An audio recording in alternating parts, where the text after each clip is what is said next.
Hello बच्चों, हिंदी तरंग में आप सभी का स्वागत है। आज हम पढ़ेंगे कक्षा 6 की पाठ्य पुस्तिका बसंत भाग 1 का छठा पाठ, जिसका शीर्षक है पार नज़र के। बच्चों, यह श्री जयंत विष्णु नार्लिकर जी की एक प्रसिद्ध कहानी है। इसमें लेखक ने अपनी कल्पना की है, एक ऐसी कल्पना की है कि जब सूर्य अपना ताप और ऊर्जा देना बंद कर देगा तो लोग पृथ्वी में सुरंग बनाकर यंत्रों के जरिए जीने के लिए मजबूर हो जाएंगे। तो बच्चों, अब चलते हैं, कहानी में आगे बढ़ते हैं। पहला गद्यांश है, वह एक सुरंगनुमा रास्ता था। आम आदमी के लिए इस रास्ते से होते हुए जाने की मनाही थी, लेकिन छोटू ने एक दिन अपने पापा का सिक्योरिटी पास लिया और जा पहुंचा सुरंग में। फिर क्या हुआ? बच्चों, सिक्योरिटी का अर्थ होता है सुरक्षा। यानी तो रास्ता कैसा था? सुरंगनुमा रास्ता था। और सामान्य आम आदमी का मतलब है सामान्य आदमी को उस रास्ते से होकर जाने की मनाही थी, लेकिन छोटू ने क्या किया? अपने पिताजी का सिक्योरिटी पास लिया, यानी सुरक्षा पास लिया, और वह उस सुरंग में जा पहुंचा।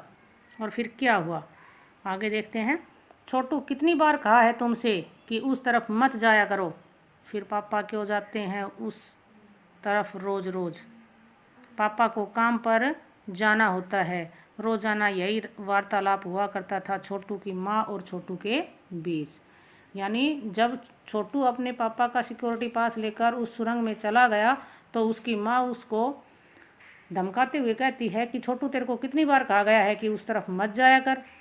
तो फिर वह उस जवाब में कहता है, फिर पापा क्यों जाते हैं उस तरफ रोज़ रोज़? तो उसकी माँ कहती है, पापा को काम पर जाना होता है। कि तेरे पापा को तो अपने काम पर जाना होता है।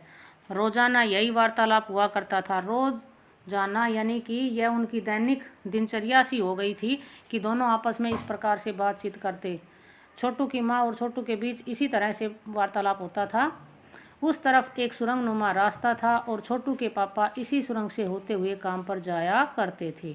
उधर एक सुरंगनुमा रास्ता था बच्चों, और उसी सुरंगनुमा रास्ते से छोटू के पापा जो है अपने काम पर जाते थे।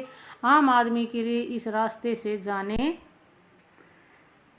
की मनाही थी, और आम जो सामान्य अपने जैसे जो लोग थे उनको उधर से जाने की मनाही थी। चंद चुनिंदा लोग ही इस सुरंगनुमा रास्ते का इस्तेमाल कर सकते थे, और छोटू के पापा इन्हीं चुनिंदा लोगों में से एक थे। और बच्चों, चंद का अर्थ होता है कुछ, और चुनिंदा चुने हुए, यानी कि कुछ चुने हुए जो बंदे लोग थे वही उस रास्ते का इस्तेमाल करते प्रयोग कर सकते थे, और छोटू के पापा उन्हीं चुने हुए लोगों में से एक थे। आज छुट्टी थी और छोटू के पापा घर पर ही आराम फरमा रहे थे। और उस दिन क्या था बच्चों? छुट्टी थी, और उसके पापा जो हैं, किसके पापा? छोटू के पापा अपने घर पर ही आराम कर रहे थे। नज़र बचाकर चोरी छिपे छोटू ने पापा का सिक्योरिटी पास हथिया ही लिया और चल दिया सुरंग की तरफ। और क्या किया? छोटू ने अपने पापा का जो सुरक्षा पास था ना, जो सिक्योरिटी पास, वो हथिया लिया। हथियाना मतलब अपने कब्जे में ले लिया, और वह सुरंग की तरफ चल दिया। वैसे तो उनकी पूरी कॉलोनी ही ज़मीन के नीचे बसी थी। यह जो सुरंगनुमा रास्ता था, अंदर दिए जल रहे थे, और प्रवेश करने से पहले एक बंद दरवाजे का सामना करना पड़ता था। और बच्चों, क्या था? वैसे तो उनकी जो छोटू की जो पूरी कॉलोनी थी वो ज़मीन के नीचे ही बसी हुई थी, और यह जो सुरंगनुमा जो रास्ता था उसके अंदर क्या था? लाइटें जल रही थी, दिए जल रहे थे, और प्रवेश यानी कि उसके अंदर जाने से पहले एक बंद दरवाजे का, जो भी उस सुरंग में प्रवेश करता उसको पहले एक बंद दरवाजे का सामना करना पड़ता था। दरवाजे में एक खांचा बना हुआ था, एक गड्ढा सा बना हुआ था दरवाजे के अंदर। छोटू ने खांचे में कार्ड डाला, तुरंत दरवाज़ा खुल गया। छोटू ने क्या किया? जो उसके पापा का जो सिक्योरिटी जो कार्ड था उसके पास, वो उसने उसमें डाल दिया, और उसके डालते ही तुरंत जो है दरवाज़ा खुल गया। छोटू ने सुरंग में प्रवेश किया, और फिर उसके बाद छोटू ने क्या किया बच्चों? सुरंग में प्रवेश, अंदर वाले खांचे में सिक्योरिटी पास आ पहुंचा। और जब बाहर वाले खांचे में जो डाला था उसने, वो सिक्योरिटी पास कहाँ पर आ गया बच्चों? अंदर वाले खांचे में। उसे उठा लिया, और छोटू ने उसे उठा लिया। कार्ड उठाते ही दरवाज़ा बंद हुआ, और जैसे ही उसने कार्ड उठाया दरवाज़ा बंद हो गया। छोटू ने चारों तरफ नज़र दौड़ाई। सुरंगनुमा वह रास्ता ऊपर की तरफ जाता था। छोटू ने चारों तरफ अपनी निगाह दौड़ाई और वह जो रास्ता था वह किधर जाता था बच्चों? ऊपर की तरफ, यानी जमीन के ऊपर का सफ़र कर आने का मौका मिल गया था। अब छोटू को जमीन से ऊपर जाने का अवसर जो है वो मिल गया था, मगर कहाँ, मौका हाथ लगते ही फिसल गया। लेकिन कहाँ, वह मौका तो, वह अवसर तो हाथ लगते ही उसके हाथ से निकल गया। फिसल गया मतलब निकल गया। सुरंग में जगह जगह लगाए निरीक्षक यंत्रों की जानकारी छोटू को नहीं थी। सुरंग में जगह जगह जो निरीक्षक यंत्र लगा रखे थे, यानी जो सुरक्षा के जो यंत्र लगाए हुए थे, निगरानी करने के लिए जो यंत्र थे, उनके बारे में छोटू को नहीं पता था, उनकी जानकारी उसे नहीं थी। मगर छोटू के प्रवेश करते ही पहले निरीक्षक यंत्र में संदेहास्पद स्थिति दर्शाने वाली हरकत हुई। लेकिन छोटू ने जैसे ही उसमें प्रवेश किया, वैसे ही जो निरीक्षक यंत्र था उसमें एक संदेह की स्थिति दर्शाने वाली एक हरकत हुई। इतने छोटे कद का व्यक्ति सुरंग में कैसे आया? इतने छोटे कद का व्यक्ति सुरंग में कैसे आया? यह प्रश्न उठा एक।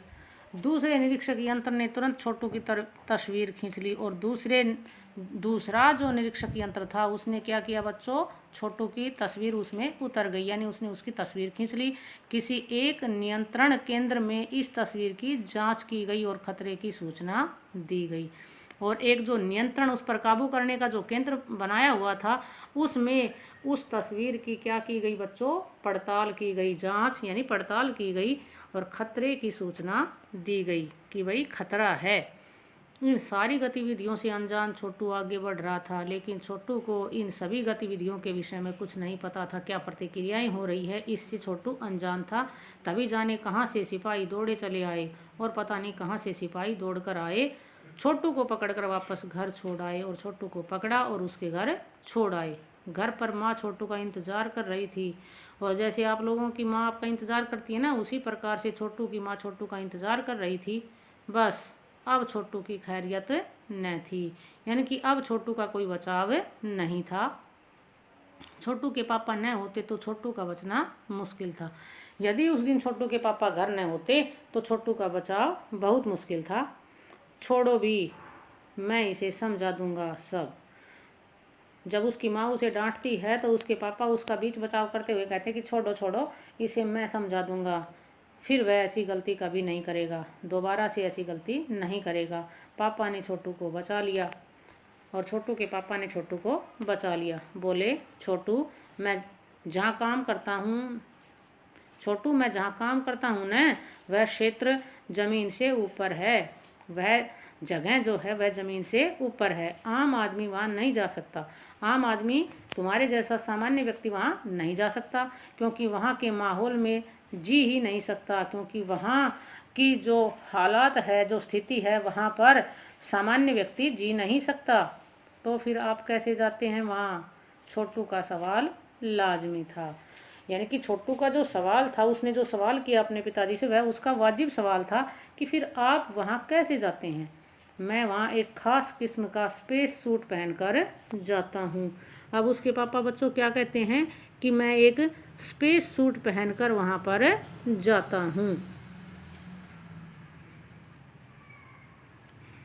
इस स्पेस सूट से मुझे ऑक्सीजन मिलता है, और जो ये स्पेस सूट मैं पहनकर जाता हूँ, इससे क्या मिलता है मुझे? ऑक्सीजन। बच्चों, ऑक्सीजन हमें हमारे सांस लेने में सहायक होती है ना। एक ऑक्सीजन ही ऐसी है जिसके सहारे हम जीवित रहते हैं।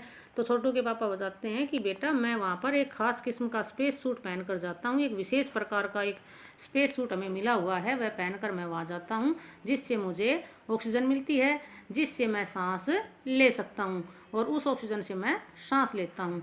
इसी स्पेस सूट की वजह से बाहर की ठंड से मैं अपने आप को बचा सकता हूँ, और इसी स्पेस सूट की वजह से मैं अपने आप को बाहर की ठंड से भी बचा सकता हूँ। ख़ास किस्म के जूतों की वजह से ज़मीन के ऊपर मेरा चलना मुमकिन होता है। मुमकिन यानी संभव। कहता है कि इन विशेष किस्म के जूतों की वजह से ही ज़मीन के ऊपर चलना मेरा संभव होता है। ज़मीन के ऊपर चलने फिरने के लिए हमें एक विशेष प्रकार का प्रशिक्षण दिया जाता है और ज़मीन के ऊपर चलने फिरने का हमें एक विशेष प्रकार की ट्रेनिंग, एक प्रशिक्षण दिया जाता है। छोटू सुन रहा था। पापा आगे बताने लगे, एक समय था जब अपने मंगल ग्रह पर सभी लोग ज़मीन के ऊपर ही रहते थे। अब छोटू कहाँ का रहने वाला था बच्चों? मंगल ग्रह का। तो उसके पापा उसे बता रहे हैं कि एक समय था जब अपने मंगल ग्रह पर सभी लोग ज़मीन के ऊपर रहते थे, बगैर किसी तरह के यंत्रों की मदद के और किसी भी तरह के यंत्रों की, किसी तरह की मशीन की सहायता नहीं ली जाती थी, बगैर किसी खास किस्म की पोशाक के और बिना ही किसी विशेष प्रकार की पोशाक के हमारे पुरखे ज़मीन के ऊपर रहा करते थे। कहते हमारे जो पूर्वज थे वो ज़मीन के ऊपर रहा करते। लेकिन धीरे धीरे वातावरण में परिवर्तन आने लगा। लेकिन धीरे धीरे क्या हुआ? वातावरण में बदलाव आया। कई तरह के जीव धरती पर रहा करते थे। एक के बाद एक सब मरने लगे। कई यानी कि विभिन्न प्रकार के जीव जो है इस मंगल ग्रह की धरती पर रहते थे, लेकिन एक के बाद एक जो वातावरण में जो परिवर्तन आया ना, उससे एक के बाद एक सभी जीव मरने लगे। इस परिवर्तन की जड़ में था सूरज में हुआ परिवर्तन। और इस परिवर्तन की जड़ में क्या था बच्चों? सूरज में हुआ परिवर्तन। सूरज में जो बदलाव आया ना, वह इसका मुख्य कारण था। सूरज से हमें रोशनी मिलती है, उष्णता मिलती है। सूरज से हमें बच्चों क्या क्या मिलती है? रोशनी, यानी देखने के लिए दिन में उजाला होता है ना, प्रकाश मिलता है, और उष्णता यानी गर्मी मिलती है। इन्हीं तत्वों से जीवों का पोषण होता है और यही तत्व हैं जिनसे जीवों का पोषण होता है, यानी कि जीव इसी से पलते हैं। सूरज में परिवर्तन होते ही यहाँ का प्राकृतिक संतुलन बिगड़ गया और जैसे ही सूर्य में परिवर्तन आया वैसे ही यहाँ का जो प्राकृतिक जो वातावरण था, उसका जो संतुलन था वह बिगड़ गया। प्रकृति के बदले हुए रूप का सामना करने में यहाँ के पशु पक्षी, पेड़ पौधे, अन्य जीव अक्षम साबित हुए और उस प्रकृति के उस बदलाव का सामना करने में यहाँ जितने भी पशु पक्षी थे, पेड़ पौधे थे, अन्य कोई जीव थे, वो सभी अक्षम, यानी कि वह उसके सामने सक्षम नहीं रह पाए। केवल हमारे पूर्वजों ने इस स्थिति का सामना किया। केवल कहता है कि हमारे जो पूर्वज थे उन्होंने ही इस हालत का सामना किया। अपने तकनीकी ज्ञान के आधार पर हमने ज़मीन के नीचे अपना घर बना लिया और हमारा जो तकनीकी ज्ञान था, जो टेक्निकल जो बुद्धि थी हमारे अंदर, कहता है उसके आधार पर हमने ज़मीन के नीचे अपना घर बना लिया। ज़मीन के ऊपर लगे विभिन्न यंत्रों के सहारे हम सूर्य शक्ति, सूरज की रोशनी और गर्मी का इस्तेमाल करते आ रहे हैं। और फिर अपने ये जो विभिन्न यंत्र हैं, इनके सहारे हम सूर्य की जो ऊर्जा है, उसका, रोशनी है उसका और गर्मी का हम इस्तेमाल यानी प्रयोग करते आ रहे हैं। उन्हीं यंत्रों के सहारे हम यहाँ ज़मीन के नीचे रह रहे हैं और ये जो यंत्र लगे हुए हैं उन्हीं के सहारे हम ज़मीन के नीचे रह रहे हैं। यंत्र सुचारू रूप से चलते रहें, इसके लिए बड़ी सतर्कता बरतनी पड़ती है। और जो ये यंत्र हैं वे सतर्कता यानी सावधानी बरतनी पड़ती है यंत्रों को सुचारू रूप से चलाने के लिए। मुझ जैसे कुछ चुनिंदा लोग इन्हीं यंत्रों का ध्यान रखते हैं और मेरे जैसे चुने हुए लोग इन यंत्रों का, इन मशीनों का ध्यान रखते हैं। बड़ा हो जाऊंगा तो मैं भी यही काम करूंगा। अब छोटू कहता है कि मैं बड़ा हो जाऊंगा तो मैं भी आप वाला यही काम करूंगा। छोटू ने अपनी मनसा जाहिर की। उसने अपने मन की जो बात थी वो अपने पिताजी के सामने बता दी। बिल्कुल, मगर उसके लिए खूब पढ़ना होगा। माँ और पापा की बात सुननी होगी, माँ ने कहा। फिर उसकी माँ कहती है कि हाँ ज़रूर, अवश्य, मगर उसके लिए तुम्हें पहले खूब पढ़ना होगा और अपने माँ और पिताजी की बात माननी होगी। दूसरे दिन छोटू के पापा काम पर चले गए। देखा तो कंट्रोल रूम का वातावरण बदला बदला सा था। दूसरे दिन जब छोटू के पापा अपने काम पर गए तो बच्चों क्या देखते हैं वहाँ पर? कंट्रोल जो रूम था ना उसका वातावरण जो था वो बदला हुआ था। शिफ्ट ख़त्म कर घर जा रहे स्टाफ के प्रमुख ने टीवी स्क्रीन की तरफ इशारा किया। स्क्रीन पर एक बिंदु झलक रहा था। वह बताने लगा, यह कोई आसमान का तारा नहीं है, क्योंकि कंप्यूटर से पता चल रहा है कि यह अपनी जगह अड़िग नहीं रहा है। पिछले कुछ घंटों के दौरान इसने अपनी जगह बदली है। कंप्यूटर के अनुसार ये हमारी धरती की तरफ बढ़ता चला आ रहा है। जो वहाँ पर जो कंट्रोल रूम का जो वातावरण बदला हुआ था, वहाँ पर शिफ्ट ख़त्म कर घर जा रहा जो स्टाफ था बच्चों, उसमें उसके स्टाफ के प्रमुख ने टीवी की स्क्रीन जो थी ना, जो टीवी का जो पर्दा था, उसकी तरफ इशारा किया कि स्क्रीन पर एक बिंदु झलक रहा है। कहते इसकी स्क्रीन के ऊपर एक बिंदु जो है वो जो झलक रहा है, जो हमें दिखाई दे रहा है, वह उसके विषय में बताने लगा, यह कोई आसमान का तारा नहीं है। कहता ये बिंदु कोई आसमान का तारा नहीं है, क्योंकि कंप्यूटर से पता चल रहा है कि यह अपनी जगह पर अड़िग नहीं है। तारे तो अपनी जगह अड़िग रहते हैं ना बच्चों, लेकिन वो जो बिंदु था वो एक जगह पर स्थिर नहीं था। पिछले कुछ घंटों के दौरान इसने अपनी जगह बदली है। वह बताता है, जो स्टाफ का प्रमुख था वो कह रहा है कि पिछले कुछ घंटों में इसने अपनी जगह जो है वो बदली है। कंप्यूटर के अनुसार ये हमारी धरती की तरफ बढ़ता चला आ रहा है, और कंप्यूटर के अनुसार ये हमारे मंगल ग्रह की धरती की तरफ बढ़ता आ रहा है। अंतरिक्ष यान तो नहीं है। अब छोटू के पापा ने अपना संदेह प्रकट किया। छोटू के पापा ने अपना संदेह प्रकट करते हुए कहा, अपना शक प्रकट करते हुए कहा कि कहीं ये अंतरिक्ष यान तो नहीं है। संदेह हमें भी है। आप अब इस पर बराबर ध्यान रखिएगा। अब वह कहता है कि हाँ, शक तो हमें भी है। अब आप इस पर बराबर अपना ध्यान, यानी कि एकटक इस पर अपना ध्यान रखें। छोटू के पापा सोच में डूब गए, और छोटू के पापा जो हैं वो अपने विचारों में डूब गए। क्या सचमुच अंतरिक्ष यान होगा? क्या वास्तव में अंतरिक्ष यान होगा? कहाँ से आ रहा होगा? और ये कहाँ से आ रहा होगा? सौर मंडल में हमारी धरती के अलावा और कौन से ग्रह पर जीवों का अस्तित्व है?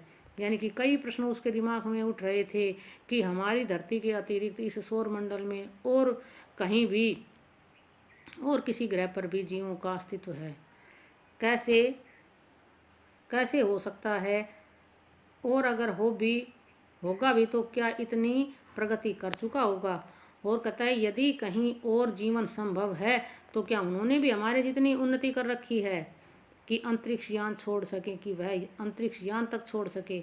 वैसे तो हमारे पूर्वजों ने भी अंतरिक्ष यानों उपग्रहों का प्रयोग किया था। अब छोटू के पापा मन ही मन ये सब बातें छोटू के पापा के विचारों में आ रही हैं। कहता वैसे तो हमारे पूर्वजों ने भी अंतरिक्ष यानों उपग्रहों का प्रयोग किया था, मगर अब हमारे लिए यह असंभव है। लेकिन अब यह हमारे लिए असंभव है। उसके लिए आवश्यक मात्रा में ऊर्जा तो हो, उसके लिए हमारे पास आवश्यक मात्रा में, ज़रूरी मात्रा में ऊर्जा हो। काश इस नए मेहमान को नज़दीक से देखा जा सकता। कहता है, ओह, इस नए मेहमान को काश हम नज़दीक से देख पाते। अगर वह इसी तरफ आ रहा होगा तब तो यह संभव हो सकेगा। देखें, और कहता है अगर ये वास्तव में हमारी तरफ आ रहा होगा तो ये ज़रूर संभव होगा। देखें। अब आगे देखिए बच्चों।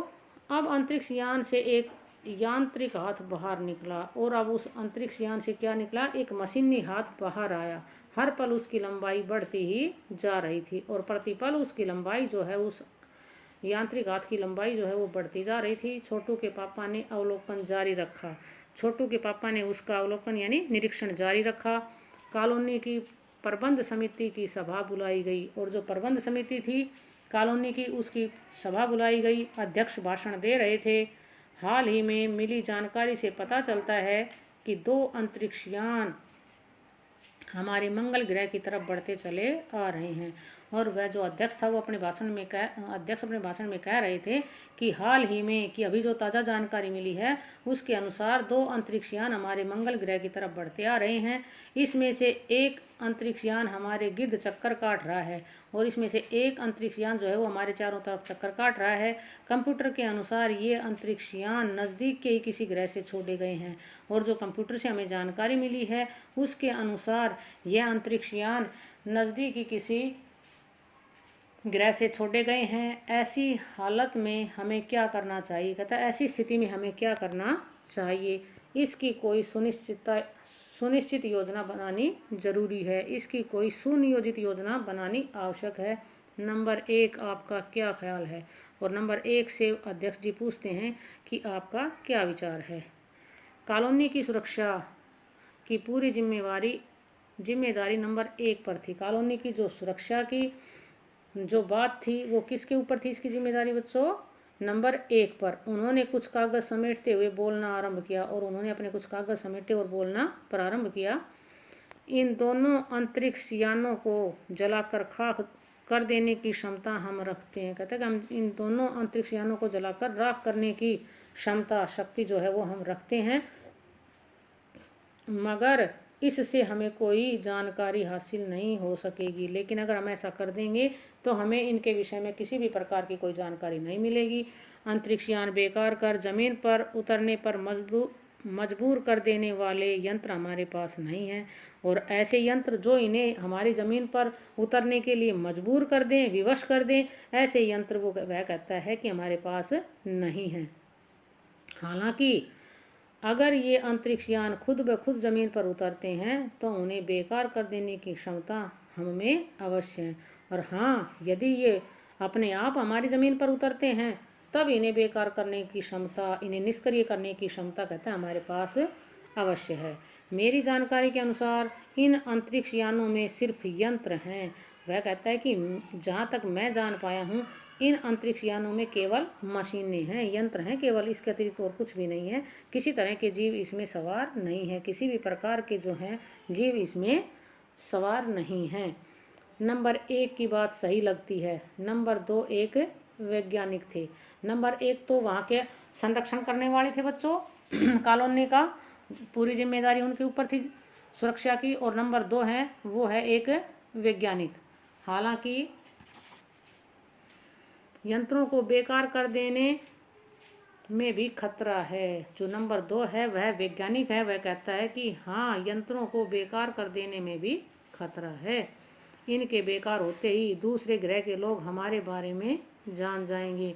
यदि हम इनको बेकार कर देंगे तो इनके बेकार होते ही दूसरे ग्रह के जो लोग हैं उनको हमारे विषय में पता चल जाएगा कि यहाँ भी कोई रहते हैं। इसलिए मेरी राय में हमें सिर्फ अवलोकन करते रहना चाहिए। इसलिए मेरे विचार से हमें सिर्फ इन्हें देखते रहना चाहिए। जहाँ तक हो सके हमें अपने अस्तित्व को छिपाए ही रखना चाहिए, क्योंकि हो सकता है कि जिन लोगों ने अंतरिक्ष यान भेजे हैं वे कल को इनसे भी बड़े सक्षम अंतरिक्ष यान भेजें। अब वह कहता है कि हमें अपने अस्तित्व को, यानी हमें अपने विषय, अपने बारे में अपने आप को यानी छिपाए ही रखना चाहिए, क्योंकि हो सकता है जिन लोगों ने अंतरिक्ष यान भेजे हैं, कहता है जिन्होंने ये अंतरिक्ष यान भेजे हैं वे कल को इनसे बड़े और सक्षम अंतरिक्ष यान भेजें।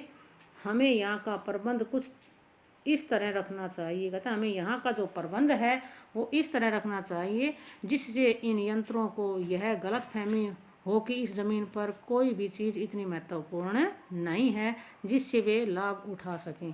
कहता है कि हमें इस तरह का बर्ताव करना होगा, इस तरह से दिखाना होगा कि यहाँ पर कोई भी नहीं है और यहाँ इनको कोई लाभ नहीं हो सकता। अध्यक्ष महोदय से मैं यह दरख्वास्त करता हूँ, कहता है कि अध्यक्ष महोदय से मैं यह अनुरोध करता हूँ कि इस तरह का प्रबंध हमारे यहाँ किया जाए, इस तरह का प्रबंध यहाँ किया जाए। नंबर 3 सामाजिक व्यवस्था का काम देखते थे। नंबर 1 का काम था कॉलोनी की सुरक्षा बच्चों, दूसरा था वैज्ञानिक और तीसरा है सामाजिक व्यवस्था का कार्य देखने वाला। उनकी बात के जवाब में अध्यक्ष कुछ बोलने जा ही रहे थे कि फ़ोन की घंटी बजी। अध्यक्ष ने चोंगा उठाया और टेलीफोन की घंटी बजती है और अध्यक्ष महोदय ने चोंगा उठाया। 1 मिनट बाद सभा को संबोधित करते हुए उन्होंने कहा, भाइयों, अंतरिक्ष यान क्रमांक 1 हमारी ज़मीन पर उतर चुका है।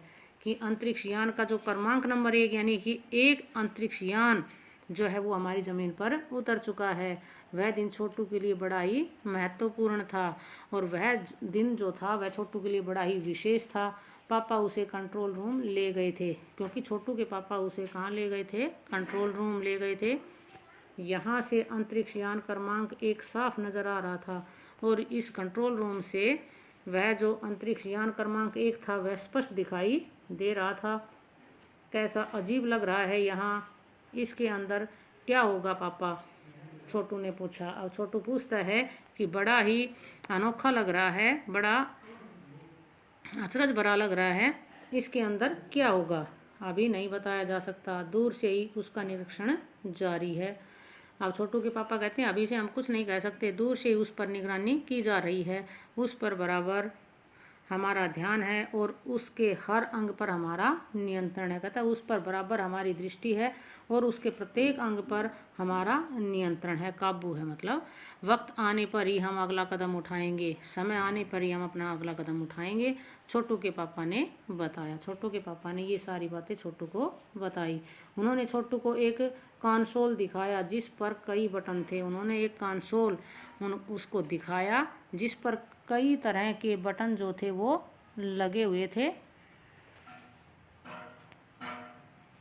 अब अंतरिक्ष यान से एक यांत्रिक हाथ बाहर निकला और अब अंतरिक्ष यान से जो है वो एक आंतरिक हाथ जो था, एक मशीनी हाथ जो है वो बाहर निकला।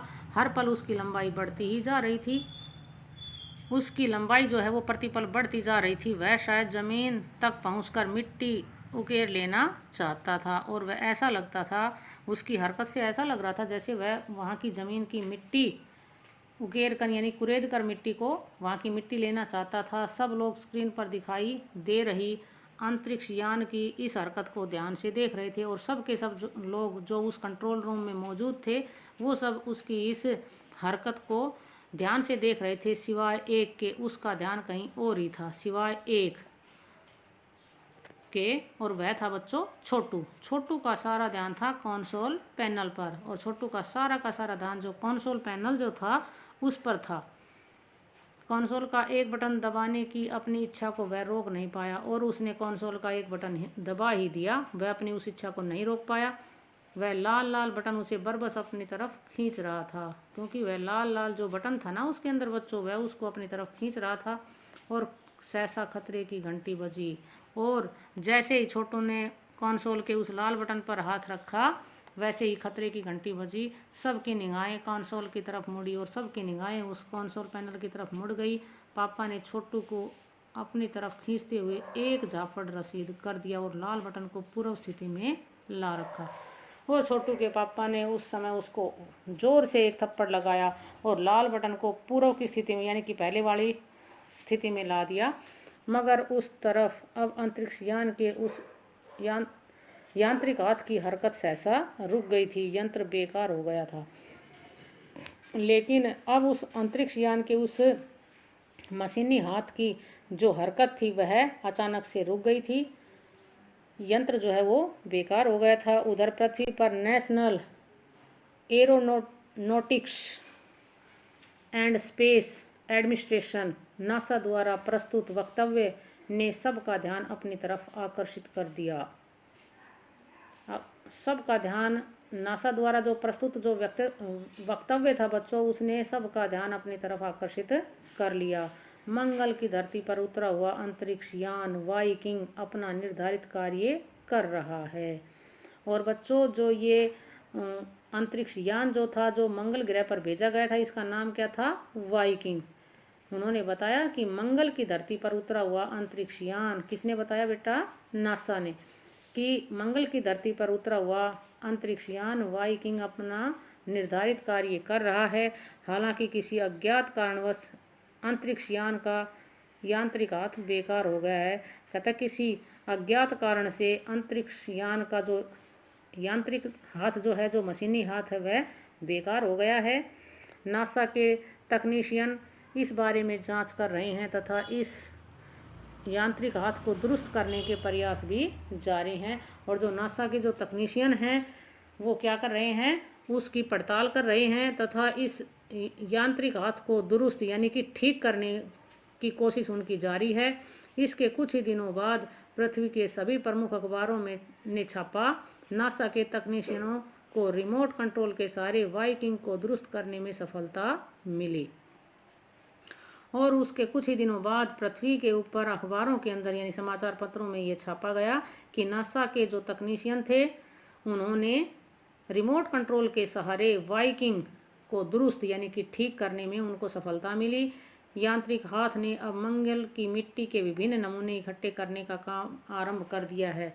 और जो मशीनी हाथ जो है उसने मंगल की मिट्टी के विभिन्न नमूने जो है वो इकट्ठे करने का कार्य शुरू कर दिया है। पृथ्वी के वैज्ञानिक मंगल की इस मिट्टी का अध्ययन करने के लिए बड़े उत्सुक थे। और जो पृथ्वी के जो वैज्ञानिक थे वो मंगल ग्रह की इस मिट्टी का अध्ययन करने के लिए बड़े ही उतावले थे। उन्हें उम्मीद थी कि इस मिट्टी के अध्ययन से इस बात का पता लगाया जा सकेगा कि क्या मंगल ग्रह पर भी पृथ्वी की ही तरह जीव सृष्टि का अस्तित्व है। उन्हें इस बात की आशा थी कि पृथ्वी की इस मिट्टी के अध्ययन से इस बात का पता लगाया जा सकेगा कि क्या मंगल ग्रह पर भी हमारी पृथ्वी की ही भांति जीवों की सृष्टि का अस्तित्व है या नहीं। यह प्रश्न आज भी एक रहस्य है। यह प्रश्न आज भी लोगों के लिए एक रहस्य, एक राज बना हुआ है। तो बच्चों, आज की वीडियो में इतना ही। मैं आशा करती हूँ कि ये वीडियो आप सभी को बहुत पसंद आई होगी। अगर आपको ये वीडियो अच्छी लगी तो इस वीडियो को लाइक ज़रूर करें, और अगर आप इस चैनल पर नए हैं तो इसको सब्सक्राइब करना न भूलें।